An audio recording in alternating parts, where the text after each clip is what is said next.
नमामि गंगे पुण्य सलिला पापनाशनी मोक्षप्रदायिनी सरित श्रेष्ठा। गंगा भारतीयों के लिए जीवनदायिनी है, सुख शांति और समृद्धि प्रदान करने वाली है। इसमें स्नान करने, जल पीने अथवा इसका नाम लेने मात्र से भी मनुष्य धन्य हो जाता है।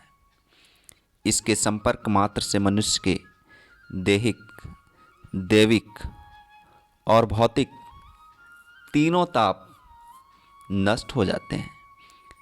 इस कारण इसे गंगा मैया के नाम से भी पुकारते हैं। दो प्रमुख धारा गंगोत्री हिमनद से निकलने वाली भागीरथी और अलकापुरी से निकलने वाली अलकनंदा का जब मिलन स्थल देवप्रयाग में यह गंगा के नाम से जानी जाती हैं। गम धातु में गण प्रत्यय और स्त्रीलिंग के टाप प्रत्यय के योग से गंगा शब्द बना है, जिसका अर्थ है निरंतर गतिशील रहना। निरंतर बहते रहने के कारण ही इस नदी को गंगा कहते हैं। दुर्लभ चट्टानों को तोड़ती, सघन वनों को चीरती, घाटियों में दौड़ती गंगा तीव्र गति से हरिद्वार से समतल प्रदेश में प्रवेश करती हैं। भारत भूमि की धन धान्य संपन्न बनाने के लिए गंगा का महान उपकार है। गंगा कृषि प्रधान भारत देश में अनोत्पादन में जितनी सहायता करती हैं, उतनी सहायता अन्य कोई नदी नहीं करती। इसके तटीय प्रदेश में उत्पन्न वनस्पतियों और औषधियों के अवर्णनीय लाभ हैं। इस प्रकार गंगा हमारे लिए बहुत ही उपयोगी नदी है। गंगा की प्राकृतिक शोभा सबके चित्त को प्रसन्नता प्रदान करती हैं। इसके तटवर्ती क्षेत्र देखने योग्य स्थानों को देखकर विदेशी पर्यटक भी इसकी प्रशंसा करते हैं। सूर्य की किरणों और चंद्रमा की रश्मियों से इसके जल की शोभा अत्यधिक बढ़ जाती है। गंगा तटों पर स्थित घाटों की निराली शोभा को देखकर यह परिमित सुख और शांति मिलती है।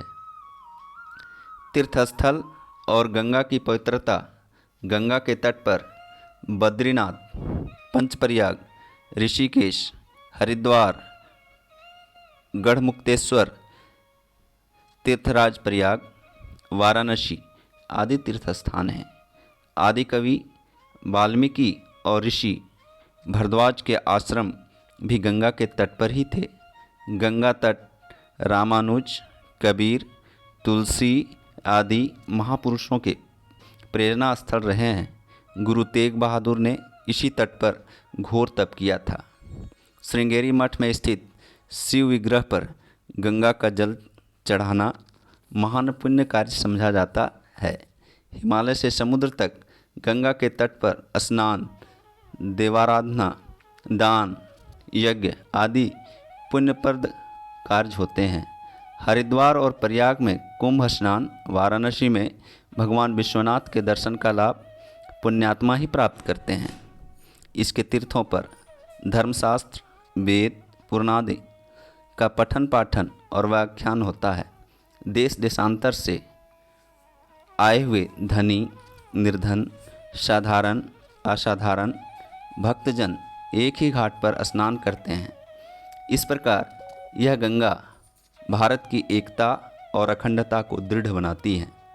गंगा का जल स्वच्छ, शीतल, प्यास बुझाने वाला, पीने में स्वादिष्ट और रुचिवर्धक, रोगनाशक और कभी खराब ना होने वाला होता है।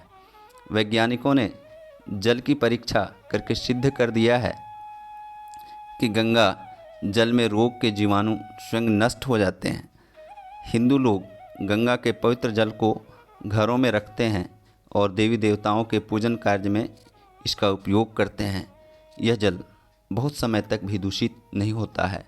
मरणासन्न व्यक्ति के गले में इसके जल को औषध के रूप में डाला जाता है।